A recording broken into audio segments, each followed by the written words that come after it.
Morning. ഇന്നൊരു Sunday morning ആണ് കേട്ടോ. So Sunday in my life.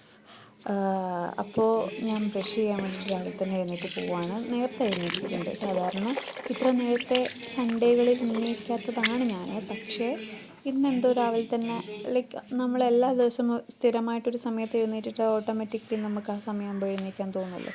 അപ്പോൾ ഞാൻ എഴുന്നേറ്റു. ഒരു 7:30 സമയമാണ് കേട്ടോ. അത്ര നേരത്തെ ഒന്നുമല്ല. ബിക്കോസ് ഞാൻ ഒരു 5:45 ആകുമ്പോഴേ ഉണർന്നിട്ടുണ്ട്. പിന്നെ ഇങ്ങനെ കിടന്ന് 9 മണിയൊക്കെ വരെ പോവാറുണ്ട് ചില ദിവസം. പക്ഷെ ഇന്ന് നേരത്തെ എഴുന്നേറ്റു. ഇതൊരു ക്ലൈമറ്റ് ഉണ്ടല്ലോ, ഈ മുറ്റത്ത് ഈ ഇളം വെയിലടിക്കുന്ന ഒരു ക്ലൈമറ്റ്. ഞാൻ ചെറുതാവുന്ന സമയത്ത്, ഒരു 5ാം ക്ലാസ്സിലൊക്കെ പഠിക്കുന്ന സമയത്ത് ഈ ഒരു ക്ലൈമറ്റിൽ മുറ്റത്ത് നല്ല മഞ്ഞ പൂക്കളുണ്ടാവും. ആ സമയത്ത് അമ്മ അടിച്ചു വരുന്നുണ്ടാവും മുറ്റം. അപ്പോഴാണ് ഞാൻ സ്കൂളിലേക്ക് പോകാൻ വേണ്ടിയിട്ട് ഇറയിലിപ്പം പല്ലേക്കുന്ന അടുത്തിരുന്നിട്ട് ഷൂസ് ഇടുന്നത്. അപ്പോൾ എനിക്ക് അമ്മേൻ്റെ ഒച്ചയും TV കാണുന്നതൊക്കെ കാണുന്ന സമയത്ത് ഈ ഒരു ക്ലൈമറ്റൊക്കെ കാണുമ്പോൾ സ്കൂളിൽ പോകാൻ തോന്നില്ല, മടിയാവുമായിരുന്നു. പിന്നെ ഞാൻ അകത്ത് പോയിട്ട് വെള്ളം കുടിക്കുന്നു. നമ്മൾ വെള്ളം കുടിക്കണം. ഇത് ഒരു ട്രിക്കാണ് കേട്ടോ. ഇത് സിപ്പ് ചെയ്യുന്ന ബോട്ടിലാണ്. സോ സിപ്പ് ചെയ്യുന്ന ബോട്ടിലിൻ്റെ പ്രത്യേകത എന്താണെന്ന് വെച്ചിട്ടുണ്ടെങ്കിൽ, നമുക്ക് വെള്ളം കുടിക്കാൻ മടിയുള്ള, അല്ലെങ്കിൽ വെള്ളം കുടിക്കാൻ തോന്നാത്ത, അല്ലെങ്കിൽ വെള്ളം കുടിക്കണം ഇൻറ്റൻഷനലി കുപ്പിയിലാക്കി വെക്കുന്ന ആളുകൾ പോലും സിപ്പ് ചെയ്യുന്ന കുപ്പിയിലാകുമ്പോൾ കുറച്ചും കൂടി പെട്ടെന്ന്, അതായത് ആകുമ്പോൾ ആ സിപ്പ് ചെയ്യാനുള്ള ടെൻഡൻസി കൂടും, നമ്മൾ കുറേ വെള്ളം കുടിക്കുകയും ചെയ്യും.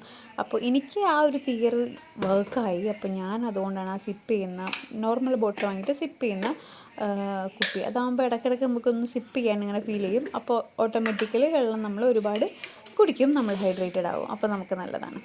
നോർമലി ഞാനൊരു ചായ ഫാനല്ല, പക്ഷേ സൺഡേ ആയതുകൊണ്ട് എനിക്കൊരു ചായ കുടിക്കാൻ വേണ്ടി തോന്നിയത് കൊണ്ട് ഒരു ചായ ഉണ്ടാക്കുകയാണ്. അപ്പം ഒരു ഗ്ലാസ് എടുത്തിട്ട് കുറച്ച് പഞ്ചസാര ഇട്ടിട്ട് കുറച്ച് ചായപ്പൊടി ഇട്ടിട്ട്, എല്ലാവരും അങ്ങനെ തന്നെയാണ് ചായ ഉണ്ടാക്കുക എന്നാണ് പറയാൻ പോകുന്നതെങ്കിൽ അല്ല.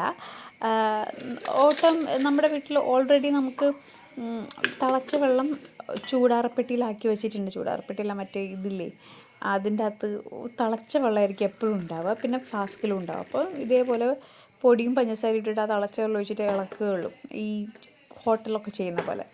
അപ്പോൾ പെട്ടെന്ന് തന്നെ ചായയാവും, നല്ല കട്ടിയും ഉണ്ടാവും. അപ്പോൾ വല്ലപ്പോഴൊക്കെ എനിക്കങ്ങനെ ഏലക്കായൊക്കെ ഓൾറെഡി ഇട്ട് വെച്ച ചായപ്പൊടിയാണ്. അപ്പോൾ ആ ഒരു ചായ കുടിക്കാനൊരു കൊതിയാണ്. ഇത് എന്താണെന്ന് വെച്ചിട്ടുണ്ടെങ്കിൽ, ഈ ഒരു സാധനം കണ്ടോ, വെള്ളം കോരുന്ന ഈ ഒരു സാധനം എല്ലാവരുടെ വീട്ടിലൊന്നും ഉണ്ടാവാൻ ചാൻസ് ഇല്ല. ഇത് ഗുജറാത്തിൽ നിന്ന് കൊണ്ടുവന്നതാണ് കേട്ടോ. പണ്ട് ഇതിന് ഒരു 15-18 വയസ്സുണ്ടായാലും ഉണ്ട്. ഞാൻ വളരെ ചെറുതാകുമ്പം ഗുജറാത്തിൽ നിന്ന് ചെറിയമ്മ പോയപ്പോൾ കൊണ്ടു തന്നതാണ്. എല്ലാവർക്കും കൊടുത്തിട്ടുണ്ടായിരുന്നു, പക്ഷെ നമ്മുടെ വീട്ടിലെപ്പോഴും ഉണ്ട്. അത് ഇടയ്ക്ക് ഇളകി പോയിട്ടുണ്ടായിരുന്നു, പക്ഷെ അത് ഫിറ്റാക്കി. പക്ഷെ അത് ഭയങ്കര യൂസ്ഫുള്ളാണ്. കുറേ വർഷങ്ങളായിട്ട് നമ്മളെ കൂടെയുള്ളൊരു സാധനമാണ്.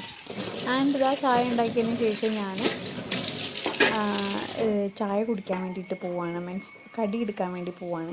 അപ്പം ഇന്നത്തെ സ്പെഷ്യൽ എന്തായിരുന്നു എന്ന് വെച്ചിട്ടുണ്ടെങ്കിൽ, കപ്പയും മീൻകറിയാണ്. നോർമലി ശനിയാഴ്ചകളിൽ ഉപ്പുമാവ് അത് ഇതൊക്കെയാണ് ഉണ്ടാവുക. സേമിയ ഉപ്പുമാവ് എനിക്ക് ഭയങ്കര ഇഷ്ടമാണ് കേട്ടോ. പക്ഷേ ഇപ്പോൾ ഞാൻ വല്ലപ്പോഴല്ലേ വീട്ടിൽ ഇങ്ങനത്തെ ബ്രേക്ക്ഫാസ്റ്റ് കഴിക്കുന്നുള്ളൂ എന്ന് ഓർത്തിട്ട് അമ്മ എന്തായത് കപ്പയും മീൻകറിയും ഒക്കെ ഉണ്ടാക്കിയിട്ടുണ്ടായിരുന്നു. അപ്പോൾ രാവിലെ തന്നെ ഒരു കട്ടൻ ചായയും കപ്പയും മീൻകറിയും ഒക്കെ എടുത്തിട്ട്, കുടംപുളിയിട്ട മീൻകറിയാണ് കേട്ടോ. ഇതാ വന്നിരിക്കുകയാണ് കേട്ടോ. കുറേ കാലത്തിന് ശേഷം TV ഒക്കെ കണ്ടിട്ട് ഇരിക്കുകയെന്ന് പറഞ്ഞിട്ട് അതായത് TV ഒന്നും ആരും ഇപ്പോൾ കാണൽ പോലുമില്ല. എല്ലാവർക്കും ഫോണുണ്ട്. ആൻഡ് അത് നോക്കിയിരിക്കാനുള്ള സമയവും കിട്ടാറില്ല. അപ്പോൾ ഇതിപ്പോൾ ലീവ് കിട്ടിയത് കൊണ്ടും കുറേ നാളുകൾക്ക് ശേഷം ഞാൻ വീട്ടിലിരുന്ന് റിലാക്സ് ചെയ്ത് ഫുഡ് കഴിക്കായത് കൊണ്ടും നല്ല രസമുണ്ടായിരുന്നു. TV ഒക്കെ വെച്ചിട്ട് ഫുഡൊക്കെ കഴിക്കാൻ നമ്മുടെ പഴയ ഓർമ്മ. പിന്നെ TV അത്ര ക്ലാരിറ്റി ഈ വീഡിയോയിൽ കാണുമ്പോൾ ഇല്ലാത്തതാണ്, നേരിട്ടുണ്ട് കേട്ടോ. അത്യാവശ്യം കാണാൻ കുഴപ്പമൊന്നുമില്ല. യെസ്. അതിന് ശേഷം സെൽഫ് കെയറിങ് ആണ്. നമ്മൾ ഞായറാഴ്ച ദിവസമാണല്ലോ നല്ല പോലെ കുളിക്കുക, ഡീപ്പ് ക്ലീനിങ് നടത്തുന്നത്. അപ്പോൾ മുടിയിലൊക്കെ നന്നായിട്ട് എണ്ണ തേച്ച് കുളിക്കുന്ന ദിവസമാണ് കേട്ടോ ഞായറാഴ്ച. ആൻഡ് ഞായറാഴ്ച ഒരു ദിവസമേ ഉണ്ടാവുള്ളൂ. നമ്മളുടെ കുളിയിൽ തന്നെ ആ ദിവസം പകുതി പോകും. ബിക്കോസ് ആദ്യം തന്നെ എണ്ണ തേക്കണം, അത് കഴിഞ്ഞിട്ട് പിന്നെ മുഖത്ത് എന്തെങ്കിലും പാക്ക് ഇടും. ഞാൻ നോർമലി പാക്ക് ഇടാറുള്ളത് കാപ്പിപ്പൊടിയാണ്. കാപ്പിപ്പൊടി തൈരാണ് എൻ്റെ മെയിൻ പാക്ക് ഉണ്ട് അത്. അപ്പം അതൊക്കെ തേച്ച് കുളിക്കുമ്പോഴത്തേക്കും നല്ല ലേറ്റ് ആവാറുണ്ട്. പക്ഷേ ഇന്ന് ഞാൻ അങ്ങനെ ഒന്നും ചെയ്തിട്ടില്ല. ജസ്റ്റ് തലയിൽ നന്നായിട്ട് എണ്ണ തേച്ച് ഷാമ്പൂ ഇട്ട് കണ്ടീഷണർ ഇട്ട് കഴുകി കളഞ്ഞു. മേത്ത് ജസ്റ്റ് സ്ക്രബ് ചെയ്ത് വിട്ടു. അങ്ങനെ കുളിച്ച് കഴിഞ്ഞു.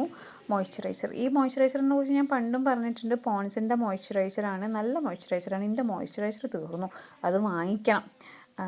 അപ്പോൾ അപ്പോൾ അതൊക്കെയാണ് പറയുന്നത്. കുറച്ചേ ഉള്ളൂ. ഇത് അമ്മ യൂസ് ചെയ്യുന്നത് കൊണ്ട് അമ്മയ്ക്കും വേണം. അപ്പോൾ എനിക്ക് സ്വന്തമായിട്ട് മോയ്സ്ചറൈസർ ഇല്ല.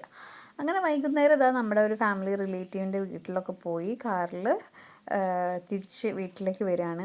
അപ്പോൾ ഇങ്ങനെയായിരുന്നു ഒരു സൺഡേ. കുറേ ഭാഗമൊന്നും എനിക്ക് എടുക്കാൻ വേണ്ടി പറ്റിയിട്ടില്ല അവിടെ പോയതും കാര്യങ്ങളൊന്നും. പക്ഷേ പോയിട്ട് വന്നു. അപ്പോൾ ഇപ്പം ഞാൻ കാറ് ഡ്രൈവ് ചെയ്യുന്നതുകൊണ്ട് ഇടയ്ക്കൊക്കെ ഞാനും കാറ് ഇടയ്ക്ക് ഓടിക്കലുണ്ട്. പക്ഷേ എനിക്ക് എവിടെയാണെന്നറിയോ തെറ്റി പോകുന്നത്, ഗിയർ ഇടയ്ക്കിടയ്ക്ക് മാറ്റാൻ പറഞ്ഞു. അപ്പോൾ അത്രയേ ഉള്ളൂ. ബൈ.